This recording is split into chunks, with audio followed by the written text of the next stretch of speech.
Do you have concerns, and of course we don't have this in New York and New Jersey and so much on the East Coast, but do you have concerns that bringing in evidence of something that may or may not have happened back in the 90s is a runaround the burden of proof that the prosecutor should have in the current case against Michael Jackson about the current accuser? Well, Jamie, it is a very complex issue.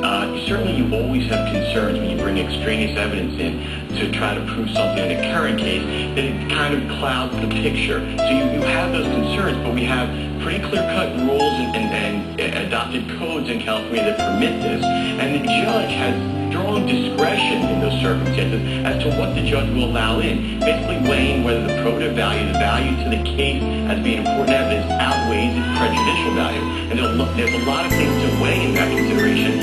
A lot of it is the common scheme, the common pattern, the consistency in the type of victims. And in those cases, it stacks up against Michael Jackson. My concern as a prosecutor would be that you're bringing in evidence in this case of prior acts that did not involve conviction. And you've got to be very careful because Michael Jackson has no prior convictions whatsoever. And basically, he has some settlements, but a lot of those seem to be confidential and did not include admissions on his behalf. So are you saying that it could backfire, it could suggest to the jury that the prosecution's evidence in this case isn't all that strong and they have to go out and dig up other cases?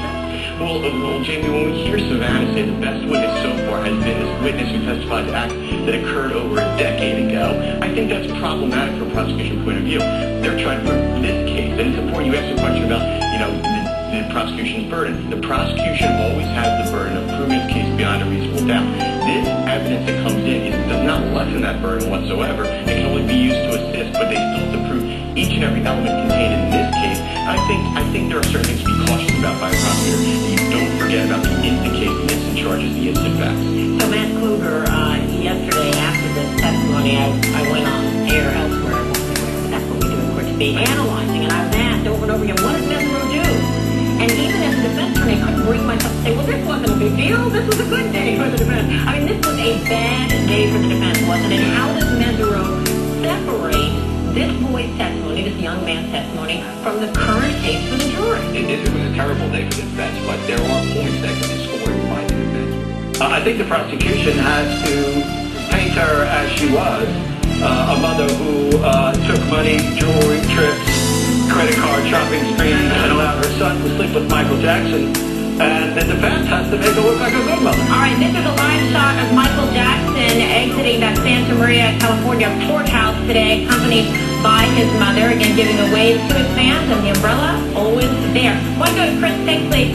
Chris, get your thoughts. Do you think this case would be over if Jordan Chandler were to come forward and testify? I just don't see how a jury of 12 let this guy walk out the door if they heard the damaging inflammatory statements in this declaration.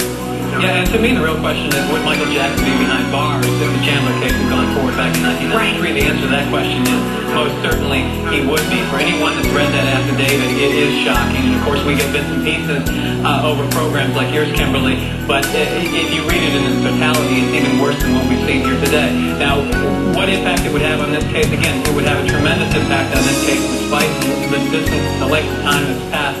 But I also think there's a great advantage that Tom Mesereau has with all of these cases having found their way into civil courts as opposed to criminal courts. And that's the fact that you do have testimony. That's the fact that you do have prior deposition transcripts. And it seems to